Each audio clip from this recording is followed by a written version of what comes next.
ಕಾಂಗ್ರೆಸ್ ಪಕ್ಷದ ಸಣ್ಣ ordinary booth ಮೆಂಬರಿಂದ ಬೆಳೆದು ಬಂದಂಥ ಕಾರ್ಯಕರ್ತ ನಾನು. ಇದು ನನ್ನ ಮನೆ. ನನ್ನ ಮನೆಯಲ್ಲಿ ಯಾರು ನನ್ನ ಬದಿಗಿಡಲಿಕ್ಕೆ ಸಾಧ್ಯವೇ ಇಲ್ಲ. ನನ್ನ ಹಕ್ಕನ್ನು ಒಂದು ನಿಮಿಷ ಮೊದಲು ಮಾತಾಡಿದ್ರಿ, ನೀವು ಒ ಬಿ ಸಿ ಬಗ್ಗೆ ಮಾತಾಡಿದ್ರಿ. ಒ ಬಿ ಸಿ ಬಗ್ಗೆ ನನ್ನನ್ನೇ ಮಾಡಬೇಕು ಅಂತೇಳಿ ಅಧ್ಯಕ್ಷರು ಮತ್ತು ಸಿದ್ದರಾಮಯ್ಯ ಅವರು ಮೊದಲು ಪ್ರಯತ್ನ ಪಟ್ಟಿದ್ದರು. ಯಾವಾಗ ನನಗೆ ಅದು MLC ಪದವಿಯನ್ನು ಕೊಟ್ಟ ಸಂದರ್ಭದಲ್ಲಿ ನಾನೇ ಅಧ್ಯಕ್ಷರಿಗೆ ಹೇಳಿದ್ದೆ, ನನಗೊಂದು ಪದವಿ ಸಿಕ್ಸನ್ನು ಇನ್ನೊಬ್ಬ ನಿಷ್ಠಾವಂತ ಕಾರ್ಯಕರ್ತ ಮಾಡಿ ಅಂತ ಹೇಳಿದಾಗ ಮಧು ಬಂಗಾರಪ್ಪ ಅವ್ರಿಗೆ ಮಾಡಿದರು. ಆಗ ಮಧು ಬಂಗಾರ MLA ಆಗಿರಲಿಲ್ಲ. ಈಗ ಮಧು ಬಂಗಾರ ಇರೋ ಸಂದರ್ಭದಲ್ಲಿ ಮಂತ್ರಿ ಆಗಿರೋದಕ್ಕೆ ಯಾರಿಗಾದ್ರೂ ಒಂದು ಪ್ರಭಾವಿ ಕೊಡಬೇಕು ಅಂತ ಮಾಡಲಿಕ್ಕೆ ಹೊರಟಾಗ ಮಾಡಲಿಕ್ಕೆ ಹೊರಟು ಒಬ್ಬ ವ್ಯಕ್ತಿಗೆ ಮಾಡಿದಾಗ ನಾನು ಕೂಡ ಆಕ್ಷೇಪ ವ್ಯಕ್ತಪಡಿಸಿ ನನ್ನ ಜೊತೆಯಲ್ಲಿರ್ತಕ್ಕಂಥ ಹಲವಾರು ಹಿಂದುಳಿದ ವರ್ಗದವರು ಕಾರ್ಯಕರ್ತರು ಮತ್ತು ಮುಖಂಡರು ಅದಕ್ಕೆ ಆಕ್ಷೇಪ ವ್ಯಕ್ತಪಡಿಸಿದ ನಿಜ. ಅದು ಪಕ್ಷದ ಆಂತರಿಕ ವಿಚಾರ ಆದರೂ ಕೂಡ ಪ್ರಾಮಾಣಿಕರಿಗೆ ಕೊಡಬೇಕು ಅಂತಕ್ಕಂಥ ಅಂದು ಹೇಳಿದ್ದೀನಿ, ಇವತ್ತು ಹೇಳ್ತೀನಿ, ನಾಳೆ ಕೂಡ ಹೇಳ್ತೀನಿ. ಆದರೆ ನಾನು ಆ ಪದವಿಗೆ ಆಕಾಂಕ್ಷಿ ಅಲ್ಲ.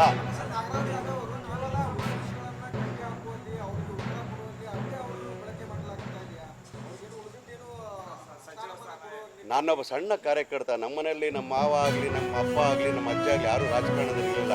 ಪಕ್ಷ ನನ್ನ ಬೆಳೆಸಿದೆಯಲ್ಲ, ಒಬ್ಬ ಕಾರ್ಯಕರ್ತನ ತಗೊಂಡೋಗಿ ಇವತ್ತಿನ MLC ಮಾಡಿದೆ, ಹಕ್ಕುಬಾಧ್ಯ ಸಮಿತಿ ಅಧ್ಯಕ್ಷ ಮಾಡಿದೆ, ಈಗ ದಿಶಾ ಸಮಿತಿಗೆ ಸದಸ್ಯರು ಮಾಡಿದ್ದಾರೆ. ಖಂಡಿತವಾಗ್ಲೂ ಮುಂದಿನ ದಿನದಲ್ಲಿ ನನ್ನ ಪಕ್ಷ ಉತ್ತಮ ಸ್ಥಾನಮಾನಗಳನ್ನು ಕೊಡ್ತದೆ. ಆದರೆ ನಾನು ಕೊನೆ BJPಯವರು ಯಾವಾಗಲೂ ಭ್ರಷ್ಟಾಚಾರದ ಬಗ್ಗೆ ಮಾತಾಡ್ತಾರೆ. ಯಾಕಂದರೆ ಅವರೇ ಭ್ರಷ್ಟಾಚಾರಗಳಂತ ಹೇಳ್ತೀನಿ.